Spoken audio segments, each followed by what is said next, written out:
à rechercher la gloire de Dieu, on retrouve sa propre gloire. Et quand on demande des grâces destinées à manifester la gloire de Dieu, on reçoit et on obtient celle qui amène notre propre gloire.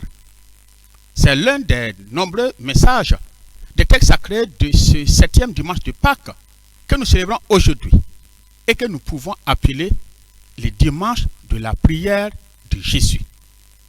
Parce que l'évangile qui nous est proposé aujourd'hui nous rapporte la prière de Jésus. Jean 17, 1, 11. Cet évangile est appelé par les spécialistes la prière sacerdotale. Parce que cette prière a été dite par Jésus les jours de l'institution de l'Eucharistie. Et cette prière a été dite au terme de son discours d'adieu lors de son dernier repas avec ses disciples. Et enfin, dans cette prière, nous voyons Jésus qui se comporte en grand prêtre, comme prêtre intercesseur, qui se trouve au centre entre Dieu le Père et ses disciples. Enfin, il prie Dieu le Père, intercédant auprès de lui pour ses disciples. Avant tout propos, je voudrais dire quelque chose sur l'attitude de Jésus qui prie. Jean dit ceci: en ce temps-là, Jésus leva les yeux au ciel. Ce n'est pas la première fois que nous voyons Jésus prier dans les évangiles.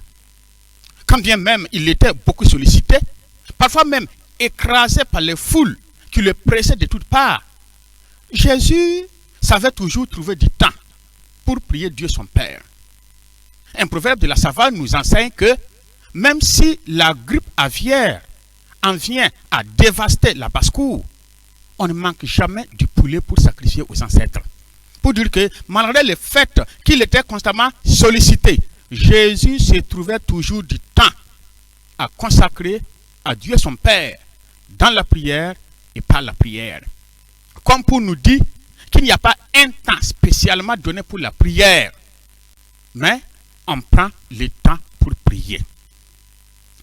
Ainsi, Jésus aimait prier, comme nous le voyons dans les évangiles. Mais c'est la première fois dans l'évangile de Saint Jean que l'on décrit la manière de prier de Jésus, que l'on décrit comment Jésus prie. Les autres fois, on se contente de dire, eh bien, que Jésus se retira dans un endroit désert et là, il priait. Mais dans ce passage, on donne un petit détail sur l'attitude de Jésus qui prie en disant « Jésus leva les yeux au ciel ». Que signifie ce geste de Jésus qui lève les yeux au ciel?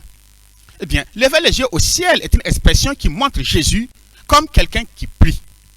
C'est également une attitude qui caractérise la disposition de beaucoup de personnages de l'Ancien Testament et dans l'Ancien Testament comme des personnes de prière, à l'instar d'Abraham et de Moïse. Mais pourquoi lever les yeux vers le ciel? Dans la conception biblique, le ciel est la demeure de Dieu, la maison de Dieu, le lieu où il exerce sa fonction de maître du monde, de l'univers. Et dans l'évangile de Saint Jean, en particulier, le ciel indique la patrie de Jésus, l'origine et la destination de Jésus. Jésus vient du ciel et il retourne au ciel. Ceci étant, lever les yeux vers le ciel est l'attitude du croyant qui attend tout de Dieu, qui compte sur Dieu, qui reconnaît Dieu comme son maître absolu, qui reconnaît que Dieu est au-dessus de tout. C'est de Dieu étant au ciel que tout lui vient et à qui il doit tout. Sa vie, son existence, son être, son avoir, son savoir, son pouvoir. Quand le croyant est dans le besoin, il se tourne toujours vers Dieu qui est au ciel. Quand il est assailli par les difficultés de la vie, il cherche et trouve soutien, refuge auprès de Dieu qui est au ciel. Enfin, lever les yeux au ciel, c'est se reconnaître indigent, pauvre, faible par rapport à Dieu et devant Dieu à qui on se confie. Ainsi, levant les yeux au ciel, Jésus reconnaît que son Père, à qui il s'adresse, est plus grand que lui. Une attitude qui doit être la nôtre et par conséquent, comme Jésus, levons les yeux au ciel, c'est-à-dire reconnaissons Dieu comme notre maître absolu, dont nous dépendons, à qui nous devons tout et de qui nous recevons tout. On ne lève pas les yeux vers le ciel si on n'attend rien de Dieu. Et quand on n'attend rien de Dieu, eh bien, on ne lève pas les yeux au ciel. Inversement, on lève les yeux au ciel quand on attend tout de Dieu. Et quand on attend tout de Dieu, on lève les yeux au ciel, comme nous l'enseigne bien le psaume. Notre secours vient du Seigneur qui a fait le ciel et la terre.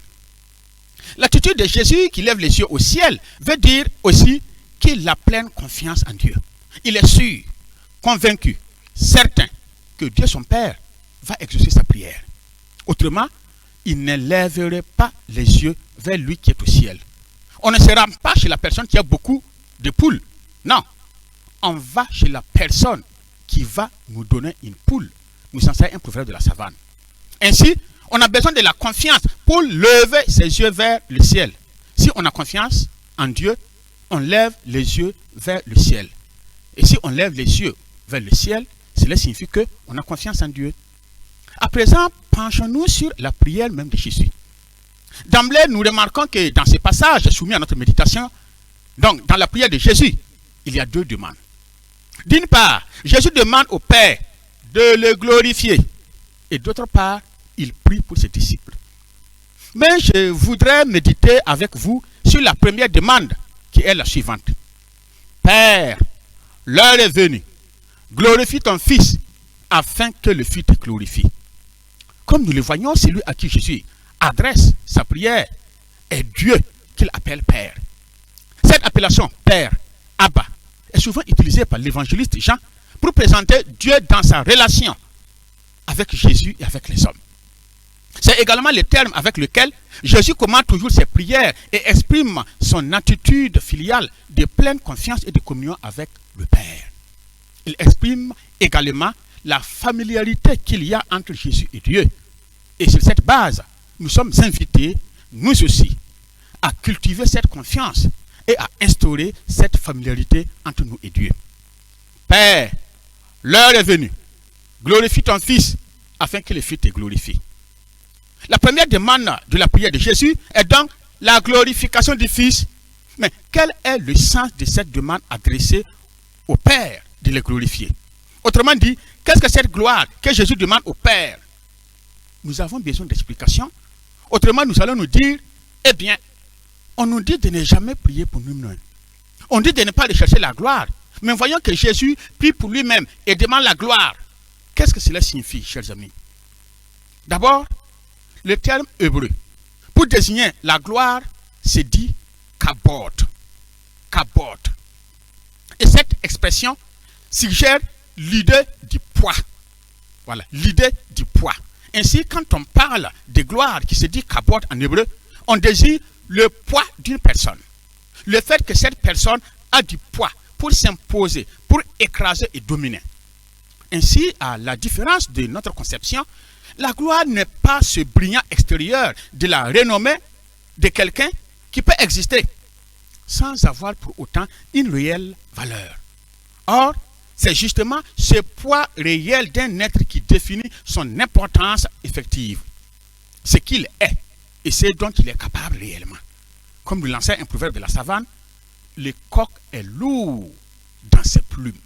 Le coq est lourd dans ses plumes.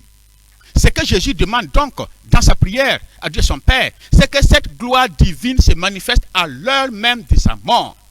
Que Dieu manifeste son poids pour s'imposer aux forces du mal, des ténèbres et de la mort qui semblent avoir raison de lui son Fils. Puisqu'il sera trahi, arrêté, abandonné par ses disciples, renié, jugé, humilié, flagellé, cloué sur la croix où il va mourir, puis il va être mis au tombeau où il fera 3 jours. Qui est celui-là dont le poids pouvait écraser la mort pour sauver Jésus, son Fils? Quelle est cette créature ou cette force dans l'univers, dans le monde, capable de ramener à la vie quelqu'un qui a été tué et mis au tombeau pendant 3 jours, sinon Dieu le Père? Nous comprenons que la glorification dans les sens bibliques indique la manifestation puissante de Dieu dans la création et dans l'histoire. Et dans l'évangile de Saint Jean, la puissance de Dieu se manifeste dans la mission de Jésus et atteint son sommet dans les événements de sa passion, mort et résurrection. tous les sens de la vie de Jésus se trouvent concentrés ici. On ne parle pas seulement de la glorification du Fils, mais aussi de celle du Père. La glorification du Fils est le présupposé, la condition pour la glorification du Père. La glorification du Père se manifeste dans la passion, mort et résurrection de Jésus. Mais, en arrière-fond, c'est la manifestation de la gloire de Dieu le Père que Jésus recherche d'abord. Et Jésus savait que la condition était qu'il souffrit, qu'il mourut et qu'il fût mis au tombeau pendant 3 jours. Pourtant, comme il avait dit à ses apôtres qui voulaient qu'il refusât la croix, Jésus pouvait demander à Dieu son Père d'envoyer une légion d'anges pour qu'il ne soit pas livré à ses ennemis. Ceci aussi manifesterait la gloire de Dieu, le poids de Dieu. Voir une légion d'anges, c'est-à-dire une multitude d'anges armés descendre subitement du ciel et réduire à néant les ennemis de Jésus, cela manifesterait aussi la gloire de Dieu, le poids de Dieu. Mais Jésus a voulu que le poids de Dieu, la gloire de Dieu se manifesta autrement, à son détriment, c'est-à-dire à travers sa passion, sa mort et sa résurrection. Voici ce qu'il faut admirer dans cette demande de Jésus. Le fait qu'il demande à Dieu le Père de manifester sa gloire par sa passion, sa mort et sa résurrection. Bref, que sa mort manifeste le poids de Dieu. Qu'il souffre, qu'il meurt et qu'il ressuscite afin que le monde reconnaisse le poids de Dieu, sa force et sa puissance. Jésus ne demande donc pas à Dieu son Père de le délivrer de la passion, mais l'accomplissement de la volonté de Dieu à travers lui, à travers cette passion. Qu'elle apporte non pas seulement sa propre gloire, mais aussi et d'abord celle de Dieu. Père, l'heure est venue. Glorifie ton Fils afin qu'il fût glorifié. Et Jésus a été exaucé, puisque Dieu a écouté sa prière. Car, selon l'évangile, eh bien, son Fils qu'il a glorifié, il l'a ressuscité d'entre les morts, en le tirant du sommet de la mort, du tombeau, où il a passé 3 jours et 3 nuits. Sa passion, sa mort et sa résurrection ont effectivement manifesté le poids, la puissance, la force, la gloire de Dieu, dont la puissance a libéré son Fils des puissances du mal, des ténèbres de la mort. Le message que nous pouvons retenir et tirer de ces passages évangéliques est le suivant. À rechercher la gloire de Dieu, on retrouve sa propre gloire. Et quand on demande les grâces destinées à manifester la gloire de Dieu, on reçoit, on obtient celle qui amène notre propre gloire. La manifestation de la gloire de Dieu a toujours été au centre de la mission de Jésus. Autrement dit, Jésus a toujours recherché non pas la manifestation de sa propre gloire, mais la manifestation de la gloire, du poids, de la force, de la puissance de Dieu son Père. Qu'on se rappelle ce qu'il a dit à Marthe, la sœur de Lazare, juste avant la résurrection de celui-ci. Ne t'ai-je pas dit que si tu crois, tu verras la gloire de Dieu? Pas sa propre gloire, mais celle de Dieu. Alors que c'est Jésus qui allait opérer le miracle. Alors que c'est Jésus qui a opéré le miracle. Oui, chers amis, à rechercher la gloire de Dieu, on obtient et on retrouve sa propre gloire. Et quand on demande notre propre gloire, eh bien, on ne l'obtient pas. Mais quand on obtient ou quand on demande des grâces destinées à susciter la gloire de Dieu, on obtient plutôt les grâces qui vont manifester notre propre gloire. Il s'ensuit que dans nos prières de toutes sortes, de tous les jours, il nous est plus bénéfique de rechercher avant tout la gloire de Dieu. C'est le secret pour être exaucé. Si nous adressons à Dieu des prières destinées à manifester sa gloire, eh bien, il nous comblera des grâces destinées à manifester notre propre gloire. Nous comprenons alors pourquoi nos prières ne sont pas exaucées. Elles sont faites de demandes pour nous-mêmes et seulement pour notre intérêt.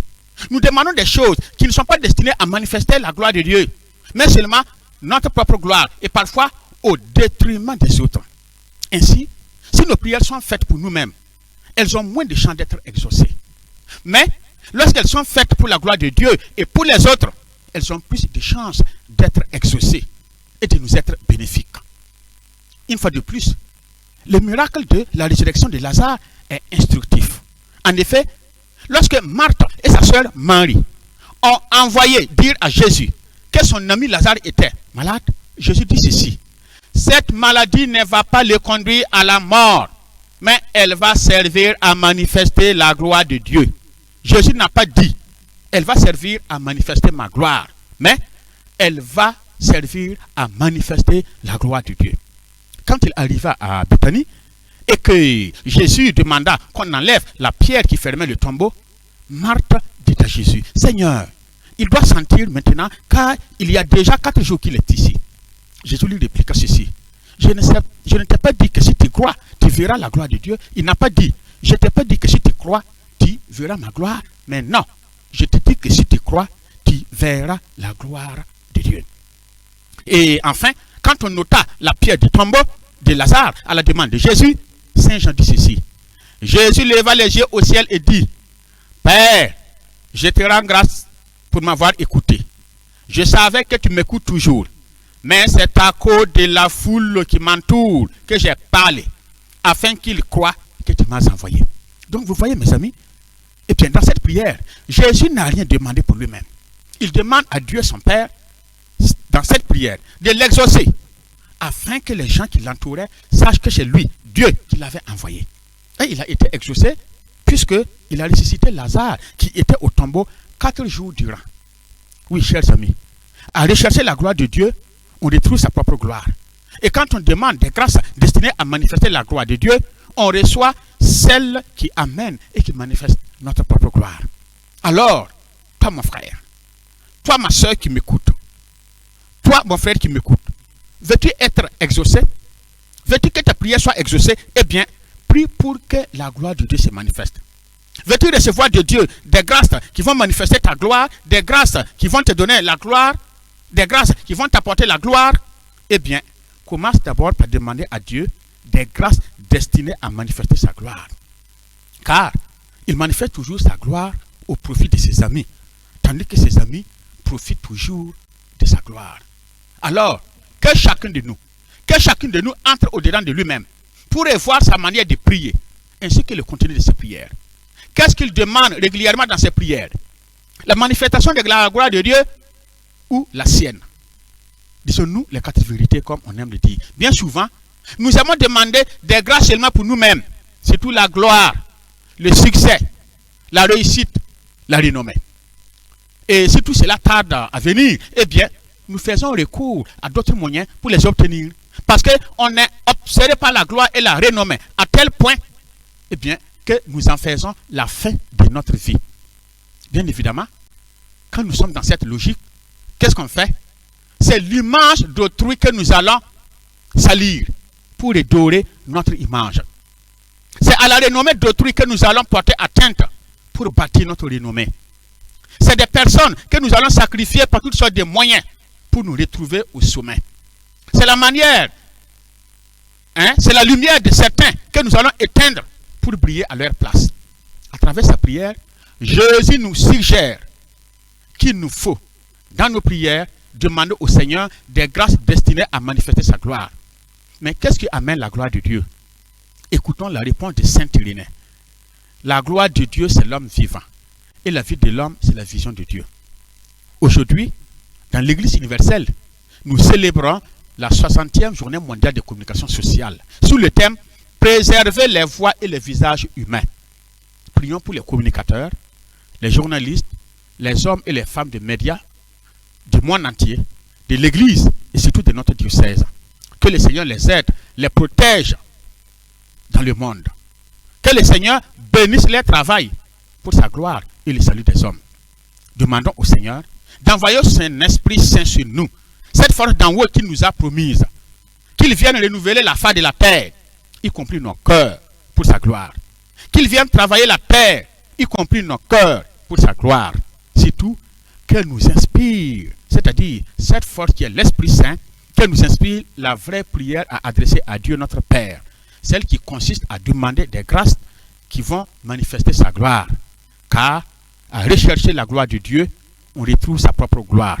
Et quand on demande des grâces destinées à manifester la gloire de Dieu, on obtient et on reçoit des grâces destinées à manifester notre propre gloire.